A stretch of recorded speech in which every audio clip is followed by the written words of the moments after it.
so from the American Heartworm Society, they released a quarterly report in 2018 that goes over the slow kill protocol and its methodology. The slow kill approach is essentially slowly killing all of the heartworms in the animal's body.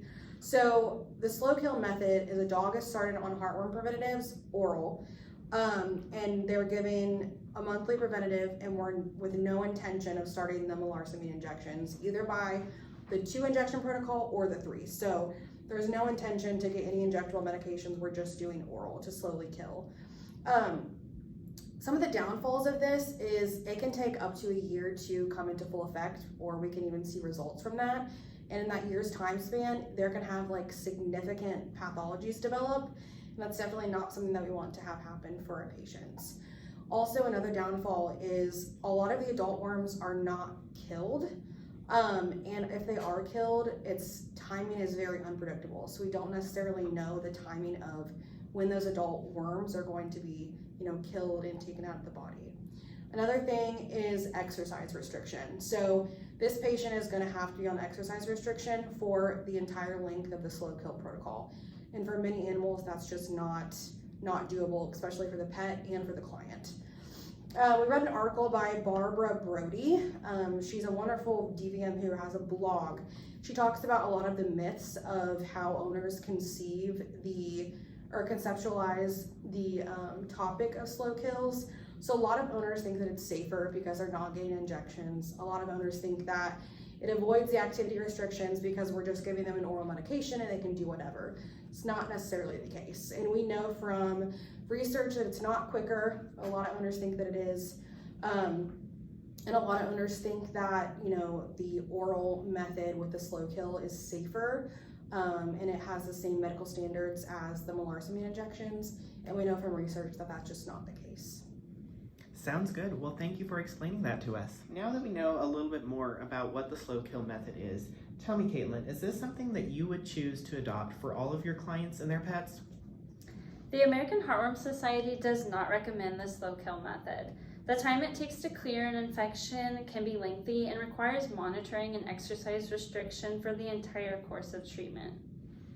So in basis, the answer is no. It would not be adopted for all clients. So now that we have determined that this is not an option we would use for most clients and their pets, Michaela, tell me, is there some clients and their pets that you would adopt? And if so, what would you use this on? Yeah, so I would elect to use the slow kill approach only on certain cases. The cases I would use it on are with dogs with a grade 1 or 2 infection, and if either melarsoline dihydrochloride wasn't available or there were financial concerns. One study done by Yoon in 2017 found that the slow kill method may not reduce all pathological signs associated with heartworm disease in dogs with a grade 3 infection. In the study, the risk of pulmonary inflammation and thromboembolism did not decrease in dogs with severe clinical signs. To confirm the clinical severity of disease, physical, radiographic, and echocardiographic exams can be performed. The clinical severity of heartworm disease is generally correlated with worm burden and low worm burden normally causes milder clinical signs. Dogs with grade 3 infections normally display a more persistent cough, exercise intolerance, and right-sided heart failure. Class 1 and 2 dogs that would be possible candidates for the slow kill protocol generally show no or mild clinical signs. Before administering the slow kill protocol, I would be sure the client is informed and will be compliant with the process. That is all very interesting. Thank you for sharing. Now that we have discussed there is some cases when you would use the slow kill method, Zoe, tell me how you would verify the treatment efficacy of this slow kill method.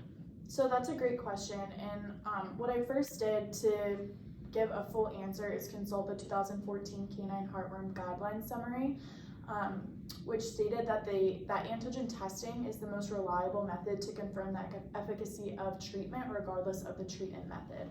So when we're talking about traditional, like approved adulticide methods, we should be testing for antigen about 6 or 7 months after the initial dose of macrocyclic lactone and adulticide.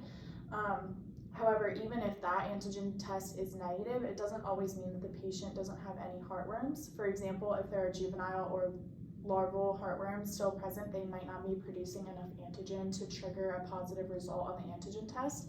So a negative result just indicates that all the female worms have been killed. So when we're thinking about a slow kill method, you don't really have that, 6 to 7 months we should see clarity established. So I consulted with an article published in the Journal of Veterinary Clinics entitled "The Assessment of Clinical Outcome in Dogs Naturally Infected with Diarrhea Immitis After American Heartworm Society Protocol versus Slow Kill Method" by Mira Choi et al. And they said in their study, which was a 10-month study, they found that the slow kill protocol was not as efficacious as the American Heartworm Society's protocol in order to clear out infection in dogs with heartworm disease, but their clinical signs associated with heartworm disease were well resolved at the end of the study, which was, again, 10 months after the initiation of therapy.